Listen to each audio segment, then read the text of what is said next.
630 CHED presents The Announcers. Opinion, personality, passion. The Announcers on 630 CHED, Edmonton's breaking news and conversation station. Good morning. This morning. Is The Announcers. I'm Ryan Jespersen, joined by my good friends and co-hosts of the afternoon news here on 630 CHED, Jalen Nye. Hi, Ryan. Andrew Grose. Anyone have 3 episodes in the office pool? This was a big week for a lot of families. For the majority of students in Edmonton, this week was the first week back to school. Everybody talks about your best back to school stories. Who cares? What is your absolute worst? You know, I think I was traumatized in kindergarten. It was my aunt that taught the kindergarten class, although I didn't learn that until years later. And I was at a family reunion and recognized her, and then my mom told me, yeah, that's actually your aunt. Hard to believe. I definitely didn't get any kind of special treatment. But her thing was this. I had to walk to school. On the first day, my mom had dropped me off. After that, I had to walk. Every kid that arrived screamed. I remember a kid being dragged back to the class by the mother. It just looked like some kind of camp for small children, just some horrible thing. And we were told that you have to be on time. And how you'll know you're on time is that she'll put a green piece of paper in the window that you can see from the front of the school. Oh, boy. And if it's red, you're late. But what she never explained to me, and maybe this is why to this day I don't understand consequences, is what happens if it's red. I didn't know. So one day I just took my time getting to school, and I got there and I looked at the window and it was red. So I just went across the street and sat in someone's backyard for the whole morning. I didn't know what else to do. Did it end up being 20 minutes, but it felt like the whole morning? It was the whole morning. You actually stayed the whole morning. I waited for the kids to leave, and then I tried to fit in with them. He's never been good with time. I've never, no. You know, that's, yeah. And particularly mornings. Yes. It was a morning kindergarten. Nothing's changed there. And when I came home, my mom said, how was school today? And what I heard was, I know you skipped school. I just broke down in tears and cried, and she was not sympathetic.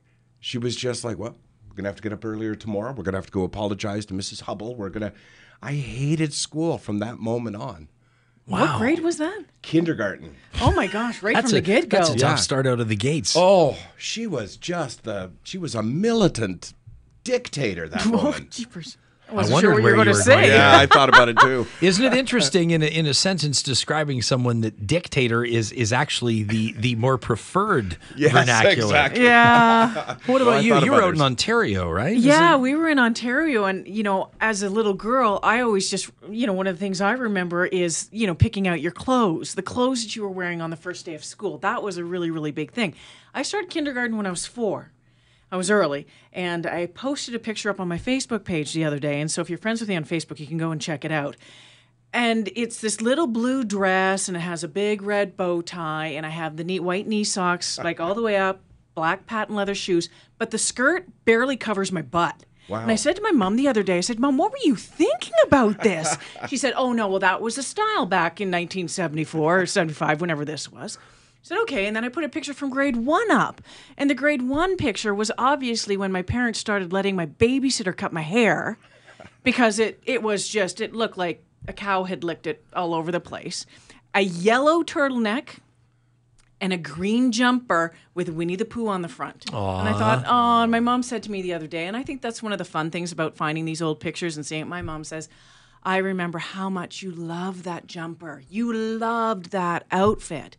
A couple of years later, though, it was grade 3, and again, I was in a blue denim dress, and it had buttons, like snap buttons all the way up the front. First day out at school, we're out in the field, and we're doing Alice the Camel Has 10 Humps. Do you guys know that song? I kind of remember Alice it, the Camel has 10 humps. Alice the Camel has, and you know, go, go, Alice, go, boom, boom, boom. Alice the Camel has 9 humps. Okay, so it goes all the way down. Don't stop. And then how many humps does Alice the Camel have? Then 8? we're done. And somewhere along the line, a game of tag or something broke out, and my dress got caught, and someone pulled open my dress, and it was snaps. It wasn't buttons, and it just went all the way down. Grade 3. I was traumatized. Ooh. Yeah, so that's what I remember. I just learned something about my partner in radio. So What's you were that? raised by clowns. With hand-me-downs. Some people would say that. Yeah, yeah. And what about you? It sounds to me like you have a vivid memory of your back-to-school outfit every single year. A lot of the times, That was a big deal? That was a big deal, and I think it is a big deal, especially for girls, right? You go and go shopping, and you'll sit there the night before, a couple of days before, and you mix and match. Oh, what I'm going to wear? I can't wear that because, so-and-so might have that. Oh, yeah, it is. Yeah. And I was always a goofy-looking kid. Like, I wasn't a good-looking kid at all. Like, come on. Seriously true. This is the classic ugly duckling story. Yeah. It is. Into the beautiful swan that you are today, You're Jalen. kind. Thank you. Jalen and I laid out her clothes and thought, you just said, well, somebody else might be wearing that. Who else do you think would be wearing a full-size Winnie the Pooh jumpsuit? Winnie the Pooh was big back in those days. Sure it was. Sure it was. How about you, Meantime, Ryan? I went to school dressed as Christopher Robin. You wouldn't believe the and mine is and just because I asked you and this is kind of the feel of the announcers is sometimes we'll keep it frivolous and sometimes we'll get serious. So I asked you about your worst back to school experiences. I would hate to come across right now as though I'm making light of bullying because I'm most certainly not. But I have 2 first days of school that the stories tie in together.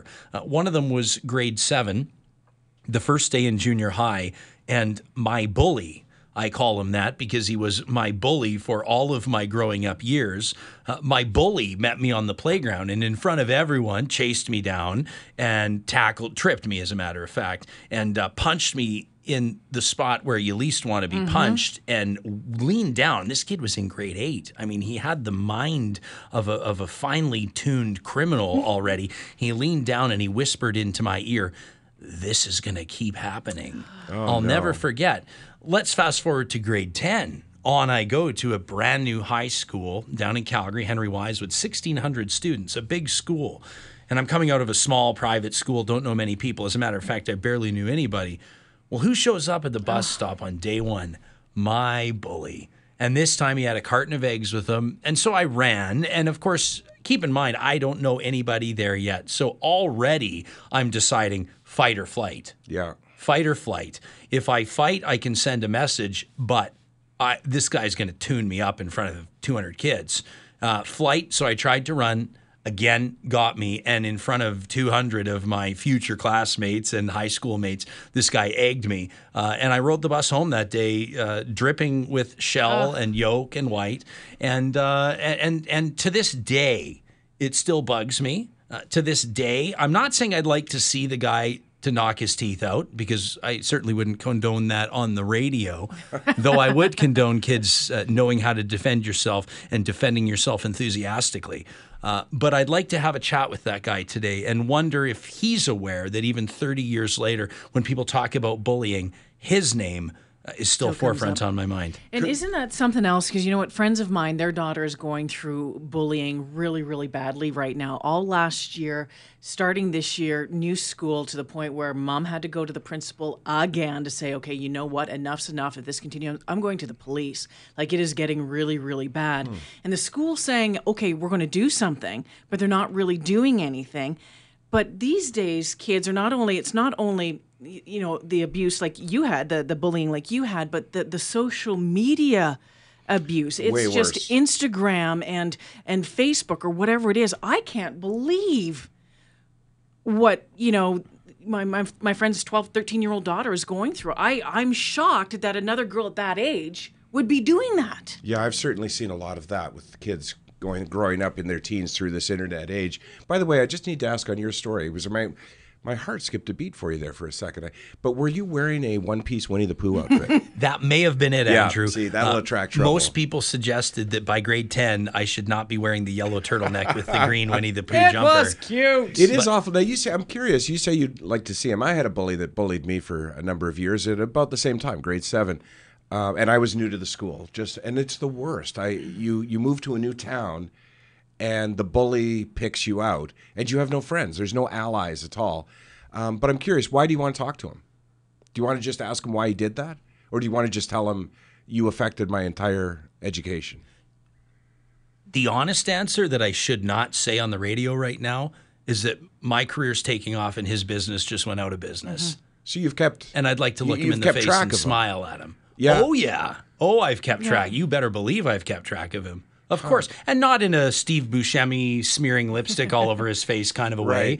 But just in a way that Facebook makes it easier now to keep tabs on people. And you wonder whatever became of this guy or whatever became of that gal. And I mean, I somewhat kid when I say that, you know, I'm not saying that I would flaunt success over him, but I think sometimes it's a different playing field when it's two adults, you know? I mean, essentially, I don't know if the words would escape my mouth or I feel like I'm in a therapy session right now, or maybe my eyes would just say it, but I would like to say, bully me now. Yeah. Go ahead and bully me now. So you feel it's still unresolved? Oh, it's absolutely unresolved. I'm okay with it. I'm fine with it in the sense that it hasn't hampered my own personal development.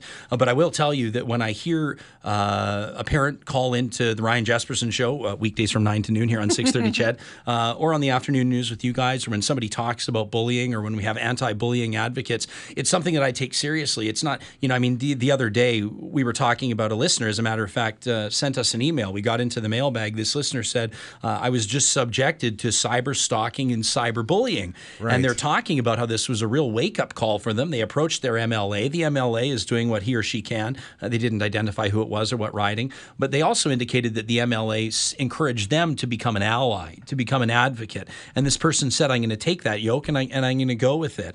And I was surprised at the varying responses from members of the listening audience. Some said, I can imagine. You go, and others said, oh, wah, oh, boo-hoo, you know, cyberbullying, turn off your computer. Like, no, people they just kind of don't get it. No. And I found that my own personal experience, at the very least, stops me from simply dismissing other people talking about their experiences. You know, and you mentioned it. You said it. You know, bullying has gone onto the internet now. It's far worse. And I was bullied in the same fashion that you were bullied, but I've seen my children bullied on the internet.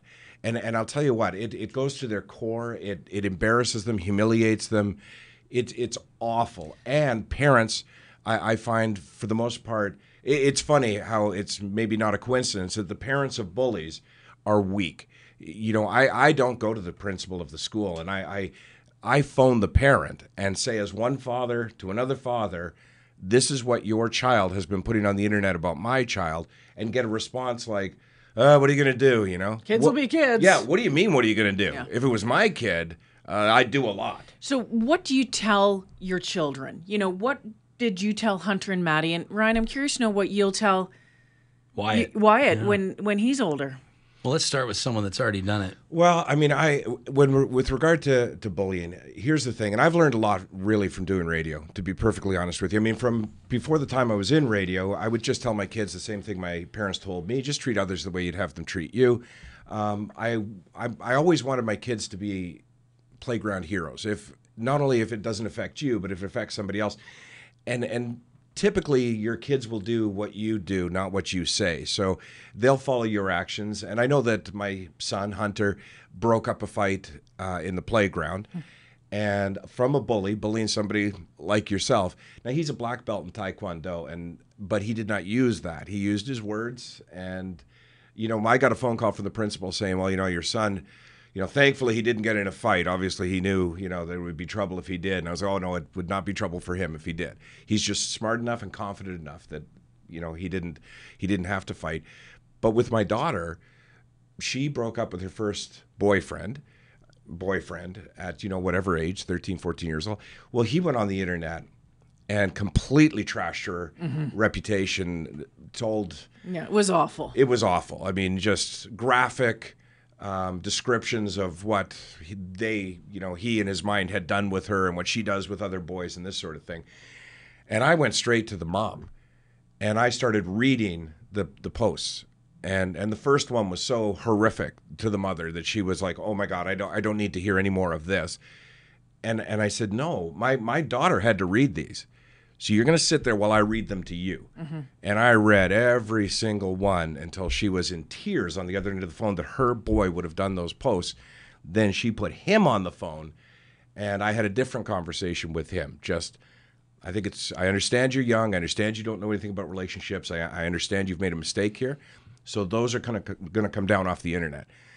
But if anything like that happens again, and I mean to anyone, and you're responsible, it's going to be a whole different outcome for you and I. Mm-hmm. Do you understand that? Yeah. And I, you know, it's probably illegal, I mean, it it reeked of a threat, to be honest with you. I'm not sure that it reeks of a threat if after that you imply that you're going to do exactly what people should do, and that's involve the Edmonton Police Service, Right. or involve the RCMP or wherever you're living. You know, I mean, I think of a movie, and the name escapes me. I just saw it. Colin Farrell is a troubled police detective who's plagued by alcoholism, et cetera, and his child is bullied, and what he does, he finds out who the bully was. He goes to that house.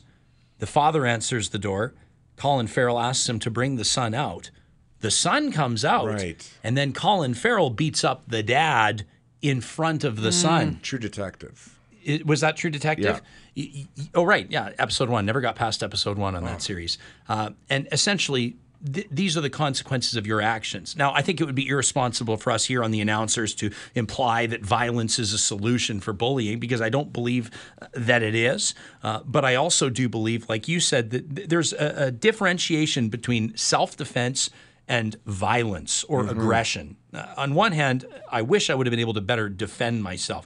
I'm not some sort of fading violet. I can defend myself capably, I think, relatively speaking. But looking back on those times, most specifically the one in grade 7, I wish I could have done more physically. Now, that said, if we're going to have an honest conversation about bullying and I'm going to sit here and portray myself as the victim, I better wear rubber shoes the next time there's a lightning storm. Let me tell the truth. I have been a bully as well. I look back on times that I can specifically think of in high school, guilty by association, watching somebody take their lumps, not physically, take verbal lumps, watch somebody be absolutely humiliated verbally, watch somebody get locked in a locker, watch somebody be humiliated at a sports team tryout, snicker while other people snicker at other kids. Why? Because I didn't have the courage to stand up. And I think that it's important to have a bigger conversation that we need to understand. I mean, these are things that might sound, everyone will say these bleeding heart liberals, these left leaners. But if we can talk to people about the concepts of community and understanding how we can support each other and actually address bullying, I mean, it's not just us. It's not just new parents. It's not parents like yourselves, Andrew, with some experience. I mean, we're talking school administrators, police. The landscape has changed so much now. We're talking everybody. If there's They've got to change rules. Sure, a fight breaks out on a school bus and a school bus driver stops the bus and pulls the two apart. You know who's going to be in trouble? The school bus driver. I mean, everything's changed now because we say it takes a community to raise a child, and yet we handcuff the community. That's part of the problem right there. The fact that I would say that I would threaten this kid, threaten this kid on the phone. What's my next thought after I do that is, oh, man, I better not get a call from the police here. So even as a parent, I'm handcuffed to... Do you have faith, though, in society? You know that since the beginning of time, fathers have been standing up for their daughters. Yes. I mean, there's the whole thing about the dad with the shotgun when the girl gets picked up on the date. I mean, I would like to think that society would have some sort of common sense. Yeah. I don't know. I've never heard a room so quiet for so long. I've seen it go from, I didn't have necessarily the experiences that you had in junior high or in high school. I witnessed it as an adult in the workplace. Wow. Bullying in the workplace, and it was unreal. It was, there was physical pushing. There was, going into someone's computer, taking emails out of that, opening up people's mail that wasn't theirs. There are many subtle ways to bully. Oh, absolutely. And being hushed all the time. Just this person was an absolute menace to work with. And the bosses at work didn't do anything about it. It was like they were scared of this person as well. To the point... And it finally broke. I lost it one day. This person shushed me. It's a working newsroom, right? We were just talking about something. And anyway, it went from there. I lost it on this person, went to the boss, went to the next boss, and then I was the one that got into trouble, right? And it wasn't until this person attacked another coworker to the point of sending things to a newspaper. And this person called out the top dog that things got done. It went on for years. I'm not talking 1 or 2. It went on for over 10 years. And it wasn't until someone finds, okay, we've had enough. Enough is an absolute enough. But it was Going to work and sitting beside this person was an absolute terror. Absolute terror. And that's as an adult. When I last saw this person, they were 40 years old. Mother of two. I think one of the things, wait, the bully's a she? Mm-hmm. Why did I assume it was a he? Yeah, as did I. Wow. I did. I think one of the things that has to happen, and this is probably easier said than done, is people coming to a comprehensive and clear understanding or a definition of what bullying means. Because in so many ways, as we've started to acknowledge the power that bullies have yielded and the power that needs to be taken away, in so many ways, as we've looked at the root causes of bullying or how it can manifest itself, we're starting now to understand the reach of online bullying. At the same time, you'll find those that are arguing the pendulum has now swung too far and the word bullying is now being overused. And when we start to assign the word bullying to every confrontation that human beings have, regardless of context, then the power of that word starts to disintegrate. I absolutely agree with that. I don't know about you two guys, and we're all different ages and different eras, but I got into schoolyard fights. I got into scraps at school. Well, if I lose, does that make the other guy a bully? Or, exactly. But now we can't do that anymore. And you're absolutely right. I don't like the power of the word bully anymore because I was bullied at one time. I saw my daughter bullied at one time, and it's not the same as a little scrap at school or. Hey, I'm going to meet you out behind the annex, and it doesn't even have to be physical. Way. You know, I mean, if somebody is part of a team at work, as an example, and they're working on a cooperative project, and they're not pulling their own weight, and somebody comes by their desk once a day and says, "Listen, you're holding the rest of us back. We need you to pull your weight here. We need you to handle your fair share." As an example, that's not bullying. No. Right. Holding someone accountable is not necessarily bullying. And now, teasing is not bullying either. I mean, and I certainly did that over the years. It can be. If it's continuing, depending on what you're saying. Well, I think there's a fine line. I'm thinking about that girl that I had an interest in grade 5, and I stole her scribbler and wouldn't give it back to her. And, sure. I mean, these are human type things. But if you think about that, though, if every day some kid stole some 5-year-old girl's scribbler and teased her about it, you'd hear the word bullying come up. That's the conversation. And it might fit in that context. It might, but Or is that just kids being kids? I think you still have to let kids be kids a little bit, and a lot, to be honest. Like I'm thinking back to when the desks had the inkwells, and you hear the stories of the braids being dipped in the inkwells from behind. See, now I'm old enough to have had those desks without the inkwells. The holes were there, but the ink was long gone. But I had those desks, and certainly we did those things. And I mean, to be honest with you, we bullied. See, now I'm using the word. We caused grief for teachers as well, dropping books when they were, walking by so that they would jump and that sort of thing. But these days, it seems like as soon as you do anything along those lines, it's not seen as just funny or teasing or, it's, let's label it bullying. And now, the kid's got to sit down with the psychologist and everything. My dad and my big brother worked out a lot of problems for me that wouldn't... would not be acceptable today, and yet it worked out. I'm trying to find a way, and I say this in all sincerity, I'm trying to find a way to take what worked in the old school and apply it to the awareness and the more mature, more informed sense of society that we have now. And I think that if you can find a marriage of those two, if you can find the spirit that allowed settlers in this area to spend years and years with basic log cabins, picking rocks from fields and taking or making no excuses, and that hearty spirit and that Albertan spirit, as we've come to know, that Canadian spirit, and then also apply it to what we understand what it means to be a Canadian today, what it means to be loving and open-minded and accepting. And if you can combine the two, I think that you'd be right where you want to be. Yeah, question is, how do we do it? I think for starters, we talk about it. Yeah. And these out the door are all the questions we didn't get to. But that's the whole point of the announcers. If what we talked about today resonated with you, we'd love to hear from you. You can send Andrew, J. Lynn, and myself an email by following the links at 630ched.com. Of course, you can catch these two talented folks on the afternoon news, weekdays from 2 to 6. I host the Ryan Jespersen Show from 9 to noon. Thanks for tuning in.